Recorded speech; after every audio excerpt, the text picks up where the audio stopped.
dad martiraahdo mid kaamil ahayd kolna aan oranayni ma kaftankii kalamaane kulmiyad ku barbaartay qofba meesha karaysa waa inuu ka hadlaayo taada haygu kabix kurodaanan kolkooda hooy kurbadii ahayd sheegado boowe kolkan geela u heesno aad dameera kaxayn no dadkan la isku kabaayo midba koonaha jooga adeer isku keenay aga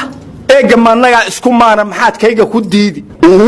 dadku waa kalamaan kulmiyana midaysay horta sheekadan kalamaana maxaa tiiriya may erti midii midaysay maahino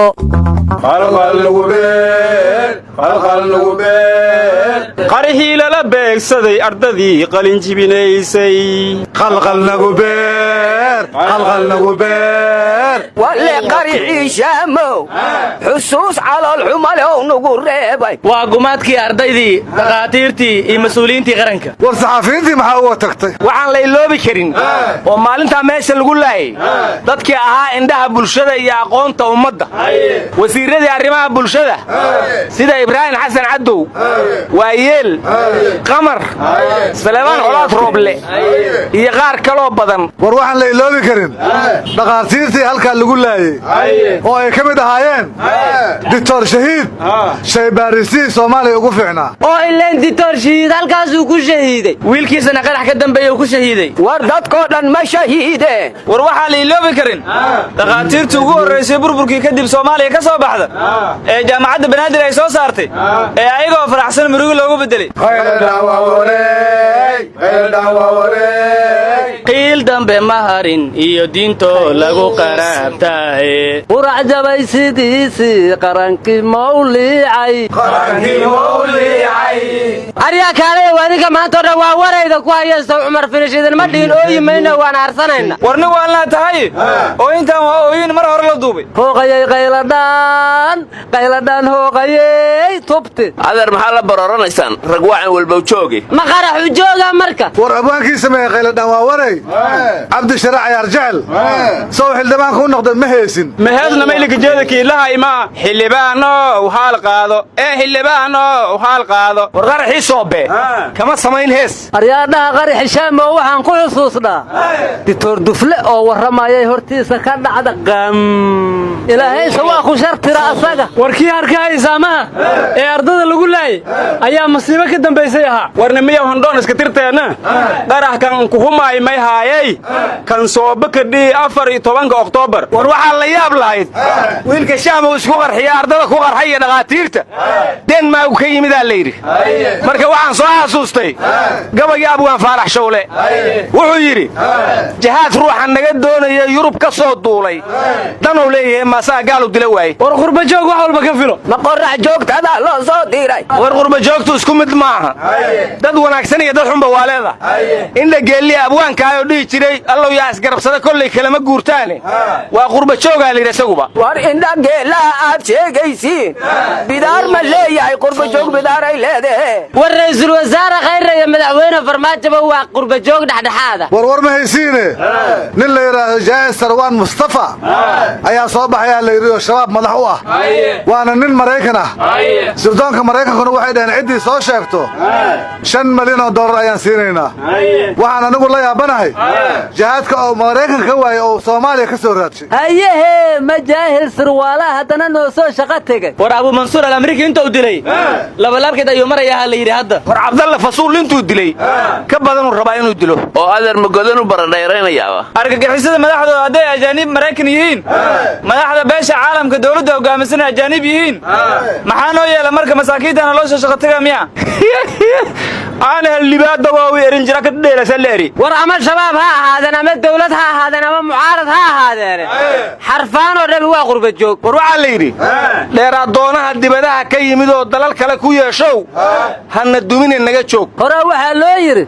ninkii laba dal yeesha midkood waa dayacaya war arabta ma yartay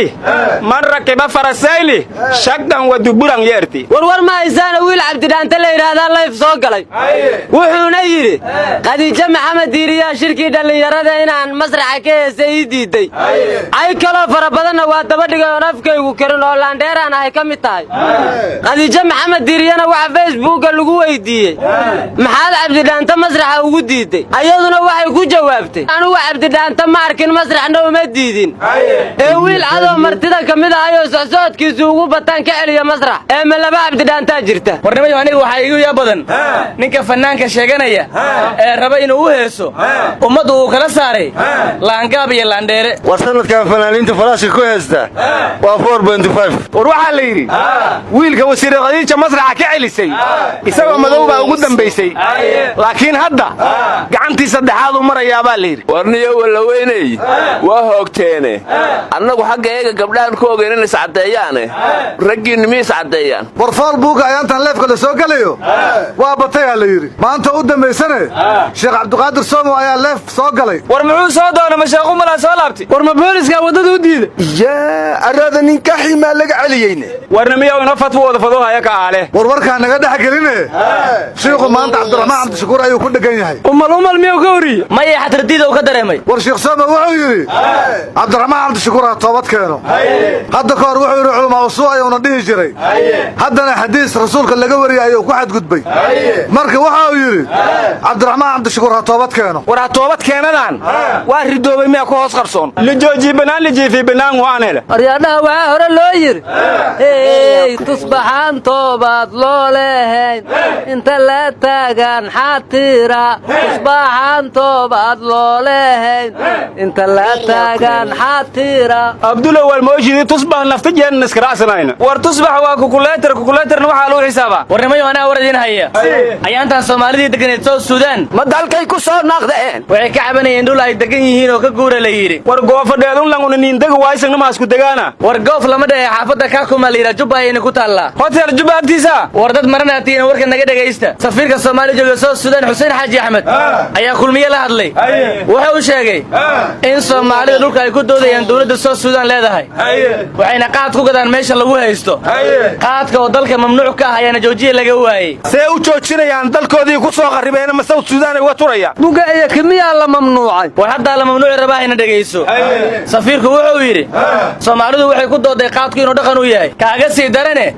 ajaanib Soomaali iska dhageysa daroodo ku dhex gada marka ganacsatada waxa la yidhi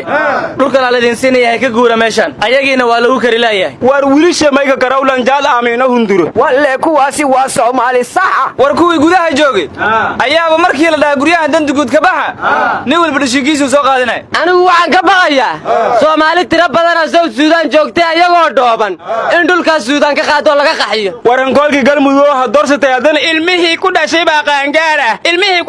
qaangaara awoowi hooga baa ku aasal ya South Sudan ka hele falaase South Sudan aqliga aan ku maqlay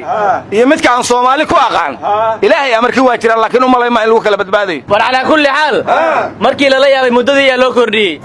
15 maalin oo zaid ahana loogu daray war ma aysiin taliye booliska sakiye waxay tiri duufaan iyo roob dabaylo wata soo socdaan la yiri warna miyaa booliska Soomaaliyeed dalay anti dhulku dhanka adkaadi yasaalaasha hawadan baa ir ka galay war taliyii boolisku wuxuu tababar ciidan boolis ugu soo xirayaa dalka Djibouti roob iyo duufaantaas sheegaysaana kama hadlin buukac ma ku jira ciidanku tababarka u soo xirayo war ma aysiin xogayii xisbiga himilo qar xildhibaan Cabdixakiim Macali Axmed waa laga saaray xisbigaas waxauna eersada markuu taageero dawladda war xildhibaan Cabdixakiim war kama haysaane wuxuu yiri xisbiga ragaan iskala tirsannahay isku deegaanna nahay ayaan ku dirnay siyaasadii deegaankaas waxaana isku khilaafnay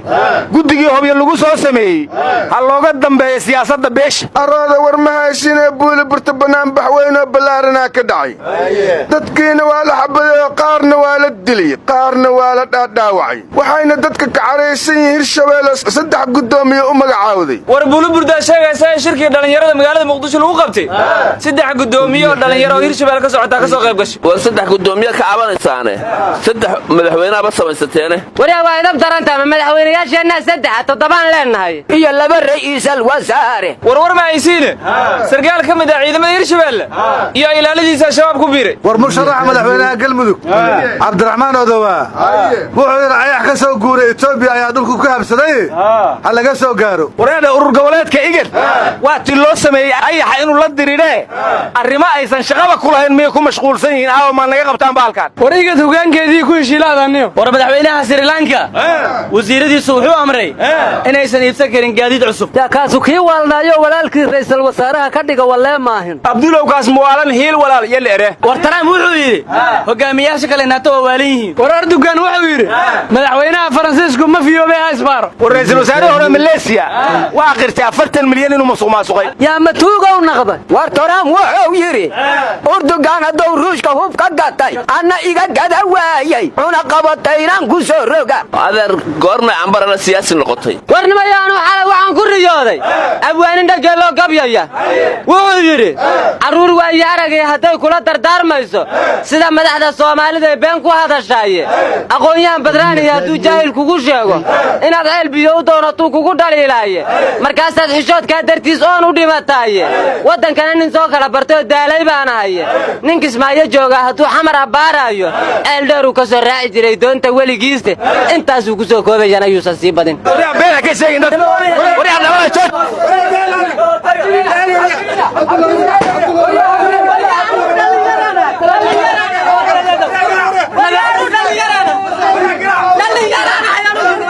naga taga tawfiiqda Allah idin waafajiye